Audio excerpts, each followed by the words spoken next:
Optimism isn't just about seeing the glass half full, it's about believing in possibility, even in the face of overwhelming challenges. It's about pushing through adversity, turning obstacles into opportunities, and never losing sight of hope. But optimism is also about imagination, the ability to see beyond limitations, to envision a brighter future, and to create new possibilities. And few embody this spirit more than our guest today. Greg Bertish is a sailor, author, and philanthropist. But more than that, he is an example of the power of human potential. At the age of 30, he faced a life threatening battle with endocarditis. He spent nearly 200 days in the hospital, enduring multiple surgeries, misdiagnosis, and months of uncertainty. Yet, through visualization, optimism, and his passion for the ocean, Greg found a way to survive and reclaim his life. Years later, in April 2016, Greg undertook an extraordinary challenge as a middle aged, multiple heart surgery survivor on blood thinners. He sailed a tiny children's dinghy over 200 kilometers in the open ocean, 1 kilometer for each day he had spent in hospital. His mission was to prove that small people can do huge things. The never give up message resonates with countless patients, children, and supporters. He raised over 300,000 Rand for the new ICU at the Red Cross Children's Hospital. That effort later contributed to raising over 1 million Rand to renovate and paint the unit. The Little Optimist Children's Trust isn't just an organization, it's a movement. It brings hope to children in hospitals, shelters, and disadvantaged communities by using sailing therapy, storytelling, and educational support to instill resilience, confidence, and the ability to dream beyond their circumstances.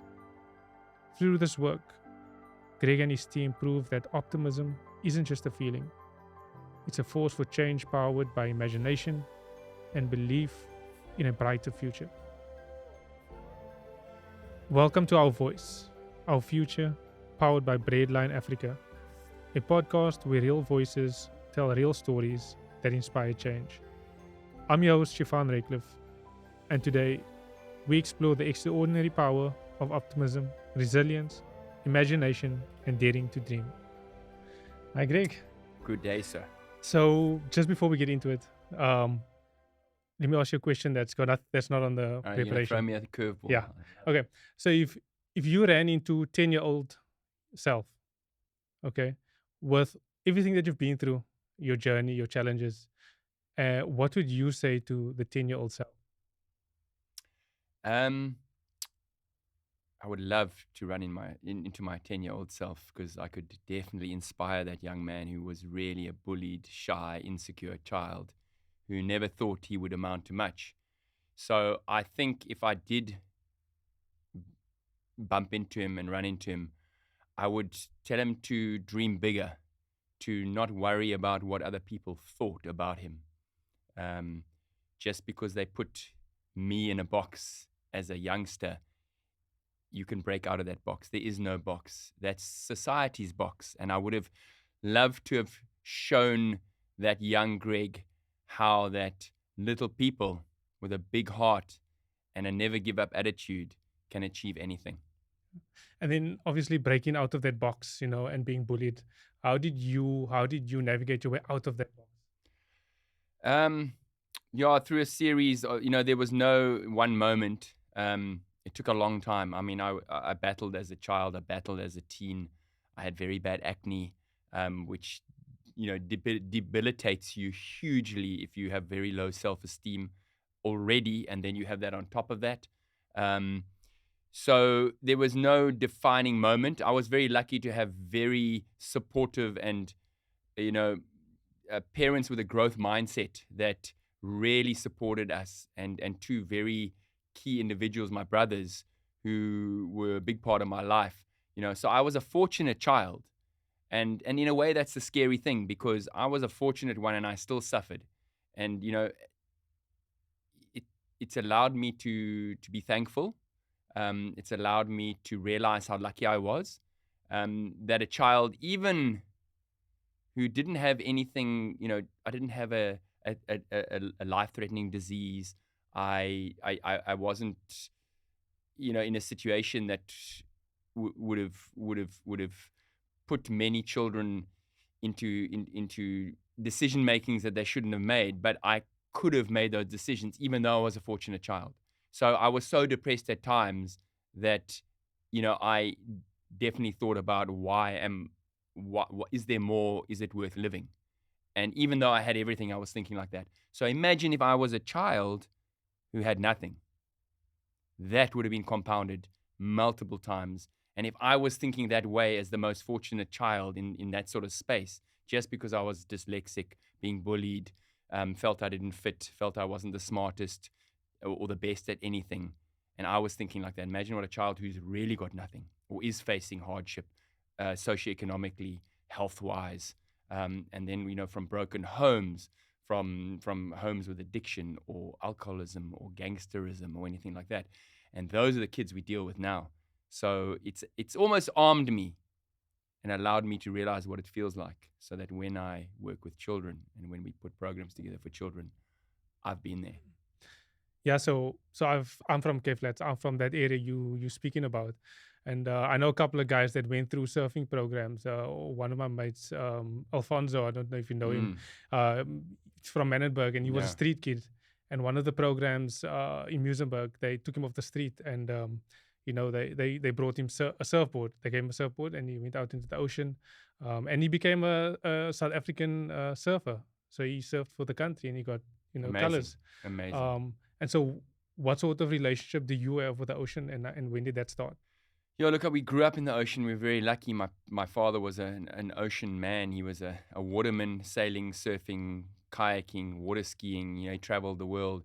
And we grew up in Longabon Lagoon up the west coast, and we were very lucky to experience that from a young age. So, like my father used to say, we had salt water in our veins, and we lived and breathed the ocean. But little did I know at that time, and little did many people realize at that time, that that was a form of therapy. And today, it's been scientifically proved. It is called blue mind therapy. It's the power of water, the calming effect, the effect that allows people to be in the moment, to forget their problems, to feel that energy and natural energy of the ocean, coming, whether you're in it, immersed in it, or on it, or around it. We all know what that sound of trickling water sounds like, whether it's a stream or a slight breaking wave. You know how amazing it feels to stand under a shower, to dive into a pool. That is blue mind therapy. And that's what we have tapped into now, many, many years later, with our sailing therapy. And the same in the surfing and the surfing therapy. And going back as a child, did you ever see that being something that you were going to do, using this No, as a not at therapy? all. Not at all. No, the ocean was a tool to go faster, to go deeper, to get the thrill, really. And we always been involved in it. I started a business, a surf travel business. So I traveled around the world, and I sent surfers and divers around the world to follow their passions and to go surfing and enjoy the oceans around the world as part of my business. I've had a stand-up paddleboards business. I've been involved in the surf industry. And then I've surfed very big waves and chased big waves around the world and surfing around the world, purely for my own experience and to thrive off that. And only realizing now that that was my form of therapy. And as through the different steps you asked about, when did I, what allowed me to, what was the moment or where I stepped out of where I was as this bullied shy child. It definitely, the ocean was always there. Pretty much everything good in my life has come from a link to the ocean or water. Whether it was, my becoming a Springbok stand-up paddleboarder and traveling the world, starting my business, which was linked to the ocean and surf travel, meeting my wife, all linked to the ocean. And now what we're doing now, One of our programs is sailing therapy, and now we are using sailing, which was a huge therapeutic tool for me as a little boy. And now we're using that as a therapeutic tool for children who would never be able to have that kind of experience. So you mentioned, you obviously you experienced the highs of the highs. I mean, you mentioned the big waves and the thrill that comes with that, and meeting your wife and all those sort of things, and then facing a life threatening illness with endocarditis. Mm. Tell me about how it went from the highs to the lows, and a bit about that journey. Well, the high was, I was in Madagascar, exploring Madagascar, surfing on these outer reefs in the middle of nowhere with a few mates. And I got very, very sick. So I was doing something that I loved. I was in the water, but I picked up some form of tropical bacteria there that was never diagnosed. I came back to South Africa, and there was something, I knew something was wrong with me. No, the doctors couldn't determine what it was. From physios to chiropractors to medical doctors, no one could tell what was wrong with me. I had pains in my neck and in my back, very deep down, and over a series of misdiagnoses, they eventually found out. I was captain of the Clifton Life Saving Club. I was 30 years old. I was single. I was strong. I was young. I was fairly good looking, I would like to think.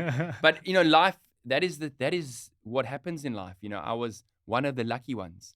And this bacteria attacked my heart valves, and it ate away my aortic heart valve. And my heart swelled up to 30-40% bigger than it should be. And one day I could not walk up a flight of stairs at age 30, from being able to compete nationally around the world and to surf the biggest waves in the world, to not even be able to walk up a flight of stairs. And I was rushed in for emergency open heart surgery at age 30.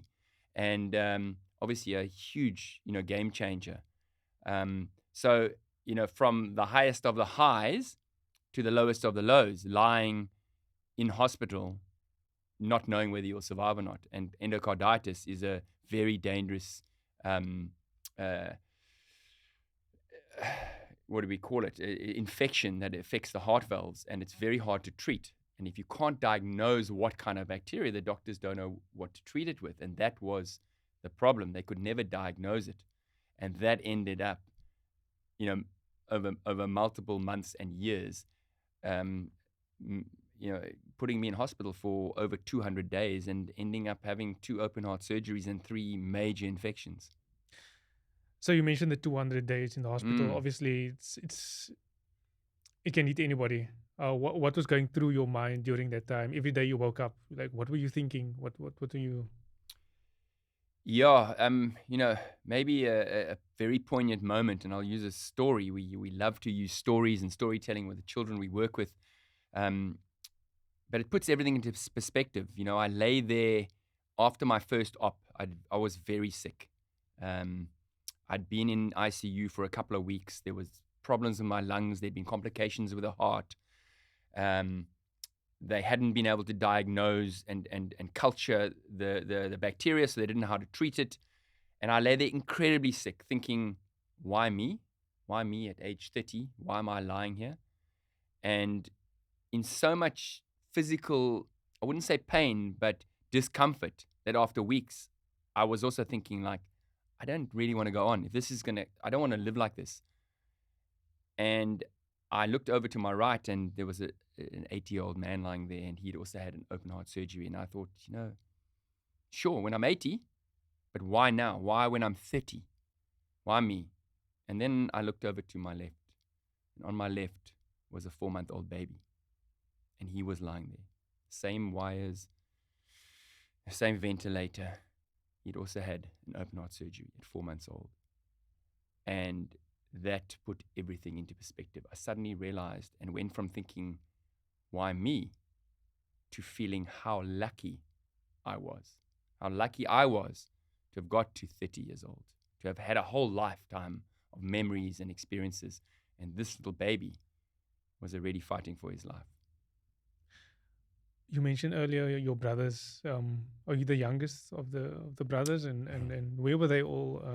They like? often think I'm the youngest because I had an oil of Olay sponsor, and my skin and everything. I look very young, But we're actually very close. We've got three of us, and we're all within 3 years of each other. So we're all like 18 months apart. I am the oldest. But yeah, so they were a big part of my life and still are a big part of my life and a huge inspiration to me.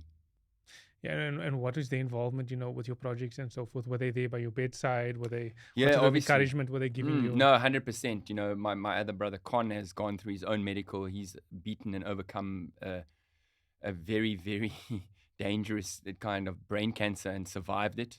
And he's gone on to create amazing work and a program, an app called Cancer Dojo, where he assists people along with medication fight their own cancers and use the mind, the power of the mind, to get involved in fighting their own cancers. And now he uses that as a purpose-driven tool in advertising and marketing and in empowering staff and people and companies and brands to have a purpose for what they're doing instead of just trying to win awards and sell products.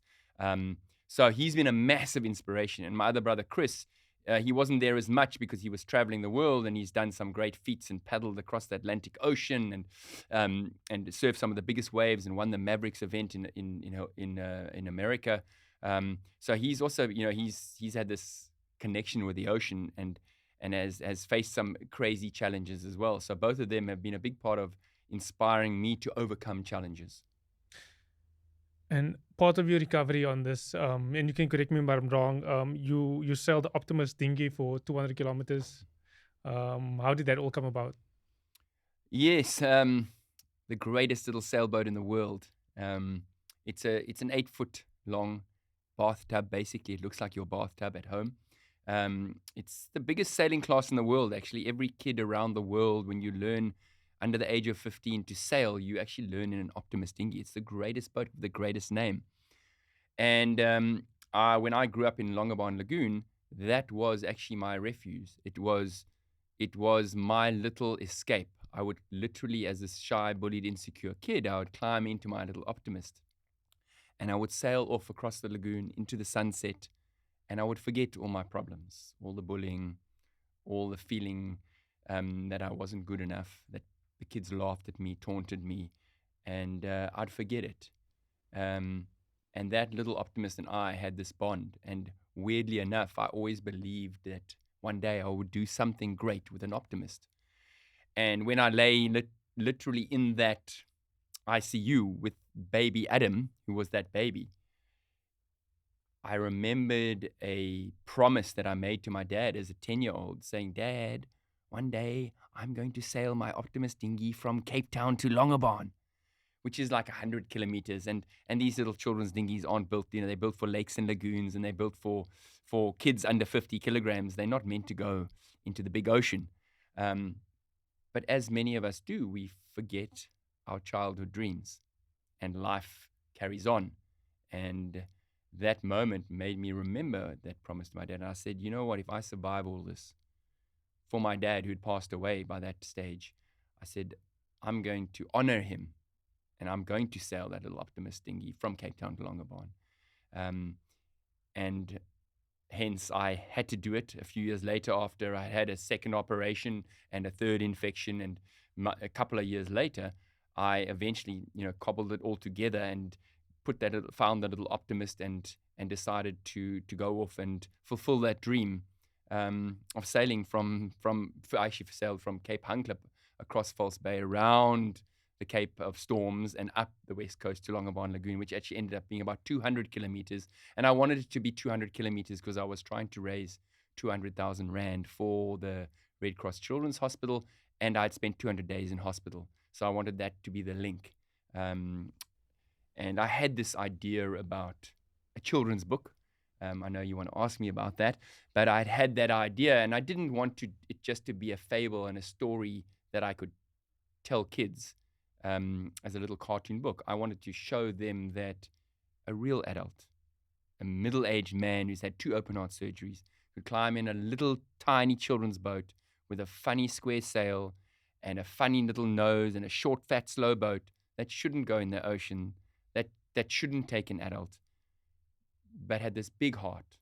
And all the other boats laughed at him and said, "You will never be a real boat. You can never go in the big ocean." your sail's too square, your mast's too short, you're too slow. But he had a big heart and he believed. So I wanted to not only write the book about that, but I wanted to show that it really was possible. And you don't have to be the fastest. You don't have to be the biggest. You don't have to be the smartest. You don't have to be the first. But you can do something. You can follow your dreams in your own way. And when I did that journey, I wasn't trying to be the first or the fastest or the biggest. I didn't have any, I didn't put myself in a box and say I had to try and be an adventurer or anything. I did it in my own way because I'd promised it to my dad, and I wanted to show kids that it doesn't matter however they do it and whatever their dreams look like. They can do it, even if everyone laughs at you. Do it in your own way. So before we talk about that book, Yes. just briefly, what was your relationship like with your dad? And then as you came to the end of that sail, you see, okay, there's the shore. I've done this. As you're heading to the final stretch, what's paint a picture for me? What was it like? Were you sitting there with your eyes closed? Were you thinking about your dad? Were you thinking about when you made that promise to him as a kid, and now you're fulfilling that promise? Talk me through Yeah. that Well, first of all, exact my moment. dad, a lot of people, he was one of those amazing characters that anyone who met him remembered him. He always had a smile, always had a witty joke, a funny quirk. He always had, as he would say, a twinkle in his eye. And I truly believe that he left a little piece of magic in each of us when he passed on from this world. And we all carry that. We carry his sense of adventure, his spirit for being in the ocean and for doing good in this world. So when I linked that to my father, it was very comes from a very special place, and it comes from the heart. It, like I said, it wasn't just to do it to be the first. I didn't just suck it out of my thumb and say I'm going to sail an optimist to get people to watch me and raise money. It came from a place that really meant a lot to me, and it's tough sailing a little boat as an adult, under those great cliffs of Cape Point and up the west coast, some very dynamic conditions. That little boat and I got smashed on multiple occasions, and it wasn't as easy as I thought. Even though I did it carefully and I planned it and I knew this coastline very well, it was much tougher than I thought. So when I got to the end and I achieved it, it was a big green tick for me and a lot of pressure off me, because I wanted to do it for my father. I wanted to do it for myself, but I wanted to do it for the children as well. I wanted, if I hadn't succeeded, I couldn't inspire all the kids that I wanted to inspire. And I didn't know at that stage how much this Little Optimist would go on and how many thousands and thousands of children literally around the world that Little Optimist would inspire because of this. Yeah. And then tell me a bit about the Little Optimist, the series. Tell me more about that. Yeah, so I'd written that book in my head already, and then when I did the journey, I completed the journey, and I put the book onto paper and wrote it, and then published it later that year or the next year, it came. It was fairly easy. It's not easy writing a book, even a children's book. I'm not the greatest of illustrators, so I got a friend of mine, Chip Snadden, who's a surfer and a sailor, lives in Kommetjie, and he is a brilliant artist, and he just, because he's spent time in the ocean and sailed and surfed, he could just, and he'd spent time at Longabon Lagoon as well. So he could just beautifully put it together, and it just came together amazingly and magically. And then we published the book, and that book has gone on to sell probably about 7,000 copies now. And for every book that I sell, I donate one to a child in need. So for every book that we've sold, 7,000 books, we've donated 7,000 to kids in hospital, to in marginalized situations, through our programs around South Africa. And it's in 3 languages. In fact, it's in 5 languages now. We've got it in Xhosa and Afrikaans. So the big thing is to get, literature and beautiful children's book, inspirational and educational story books to children that would never have that opportunity. And there are multiple communities around South Africa that don't get a book in Xhosa, in isiXhosa. They don't get a book even in Afrikaans, a children's book like that is inspirational and educational, that touches a nerve with them and inspires them. So that's been amazing. And since then, I've written a second one The first one was all about never giving up and being different, a little person who's different. But if you've got a big heart and you never give up, you can achieve anything. And the second one is called The Little Optimist and the Sea Monster. It's also set in Longabon Lagoon, and it all comes from fables that my father had made up and told us. And it's all about plastic pollution and protecting our oceans. So each book has a message. And we use those books now. We've got workbooks and worksheets and programs developed around that. So the children come to our Sailing Therapy Academy, and we teach them ocean health. We teach them water safety. We teach them about never giving up, about being a little person who can achieve so much. And we use the stories and the teachings of this Little Optimist boat. So you've sold over 7,000 copies, as you mentioned. Now you've given another 7,000 away for each. Well, we've probably sold 5 and given away 9. But I was never very good at maths. Yeah, it's hard to we give away a lot of books, maybe too many. Yeah. So you mentioned, where you grew up, you were but of the fortunate side, and if you had been on the other side, on the Cape Flats or that sort of thing, it would have been a different story for you. So how do you Does Lower Kenilworth count as the Cape Flats? Almost. No, not quite though. But how do you connect with that kids in your book? That you come from different worlds. You know what? It's been amazing. Even though most of them have never sailed, been on a boat, know much about the ocean, the story is so powerful, and it comes from such a raw and real place that kids, whether they come from a very poor socioeconomic background, whether they feel they're the wrong color, whether they have one leg or 2 legs or no legs, whether they are suffering from heart conditions or cancer, they see themselves as this little boat. They buy into the story. And if I could show you some of the poems and the messages and the writings that we receive from children, not only who are suffering, that are glaringly obviously coming from a poor or marginalized background or a health compromised background, but even kids in very fortunate situations. And that's what we've realized. We help all kids, and our programs now, we even have private schools coming to do Sailing Through Life programs they pay, and for every kid that comes and does a Sailing Through Life program, everyone that pays for it, they sponsor a child who can't afford it. So everything we do, we sell a book, we give a book. We bring a child on a program that pays, they pay for a child that can't. But even there are children, just like I was, who are suffering. And it's all relative, how much you're suffering. And even though one child might only, inverted commas, have dyslexia and be being bullied at school and feel like their life isn't worth living, to them, that problem, what are they going through, can be as bad as some child who is in a township somewhere who has very little food, who is going through much tougher situations. But in that moment for that child, this is as bad as it gets. And they are willing to take their life or do something silly or join a gang or take some drugs or give up because of that. And that's where we found it's very powerful. And this book transcends not the socioeconomic backgrounds, the physical and mental backgrounds, the gender backgrounds.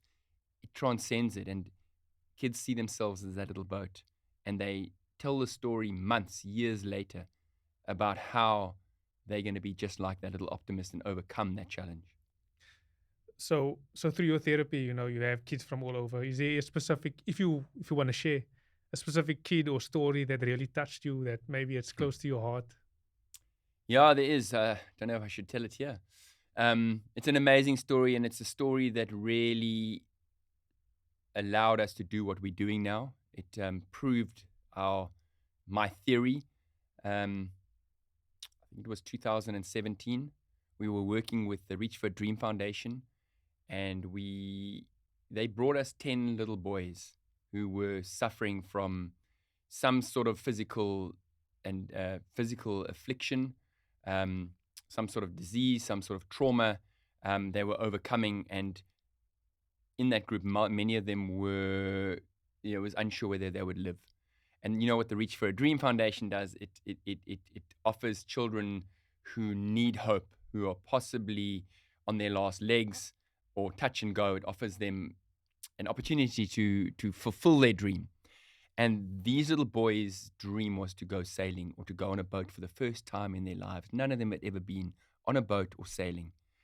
And we brought these little boys down on a Captain Courage Day down to the Milnerton Aquatic Club because it was the closest to the areas they came from. And these boys arrived in all sorts of different states with tubes, crutches, bandages. And one little boy, his name was Terence. He was 9 years old, and he had a terrible, debilitating disease called Duchenne's muscular dystrophy, which is a disease that only little boys get. And it's where your muscles literally waste away the older you get.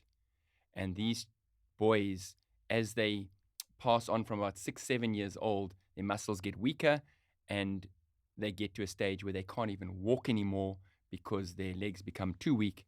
And eventually, between the age of 15 and 20, normally, their heart, which is a muscle, is too weak to pump and they pass away. And this little boy came down, and it was his dream to go sailing. And all the other boys rushed down to the water's edge to go sailing in the Little Optimist boats. All of them except Terence, who sat at the back in his wheelchair with his mom. You see, Terence hadn't walked for 6 months. He'd become too weak. And they deemed that it was too dangerous. He was too weak to sit up in the boat and to go out onto the lake. And they all went sailing, the other boys, and there was so much joy and so much laughter, and everyone was watching the boys sailing. And then we heard this gasp, Terence! And it was Terence's mom. And we turned around, and I've told this story 1,000 times. I get goosebumps every time. Down the lawn came Terence. He got out of his wheelchair, and he was walking down the lawn towards the boats, towards his dream, to go sailing for the first time in his life. And we loaded him into the boat. The instructors loaded him and put his life jacket on. And he went out sailing not once, not twice. He went 4 times. He wouldn't get out of the boat. And it was a day that no one there will ever forget. I still speak to people who just happened to been there on the day, some of the members of the yacht club, and they still remind me, every time I see them, that's the one thing they say, geez, I remember that day, that child, Terence. And that boy, it changed his life. He lived, breathed, ate, slept sailing after that. He went back to his special needs school, Astra Special School, and he was known as the sailor. It gave him a reason for being. And he eventually came back to our Sailing Therapy Academy, the academy that we started because of that one small boy, a little boy with a big heart, a little boy who was terminally ill, but showed so much passion and heart that we started the Sailing Therapy Academy. And he brought many of his children, his friends back there. And we've had hundreds of their children come through our academy. We've got a multi-day, year-long program running with the school now because of Terence. And unfortunately, Terence passed away a year ago. But his teachers and his parents, told us that it gave him a reason for living, and it became his everything. And that is why he existed. And even in the end, when I sat on his bed and he told me that he was ready to go, he said to me, Greg, I'm ready to go to heaven. And I want to go to heaven in my little optimist dinghy. And if that isn't powerful and a reason to show what water and the ocean and sailing and having a passion can do for a child, then there's nothing else more powerful that I've seen. And now we are using that same amazing energy and healing properties of water and the in the moment and experience of sailing to heal and to help and to inspire and to give opportunity to children who would never have that opportunity, who would never have the access, who would never have the funds to do something like that. And that's what we're doing now. We're ticking so many boxes on the mental health space, on the opportunity, the inclusion, the equality, breaking down barriers in the sailing world and marine world, which is one of the most elitist, white, male dominated sports worldwide. And we are trying to show people that this is a way that we can create inclusivity, give opportunity to those, and at the same time heal what is possibly broken. Amazing story. Yeah, You that's mentioned I'm getting goosebumps. I'm getting goosebumps myself. And then obviously you say you touched on with the mental health aspects that it heals and so forth. What are some of those other things like with building confidence and 100%. resilience? Can you Yeah. can you touch on some of those?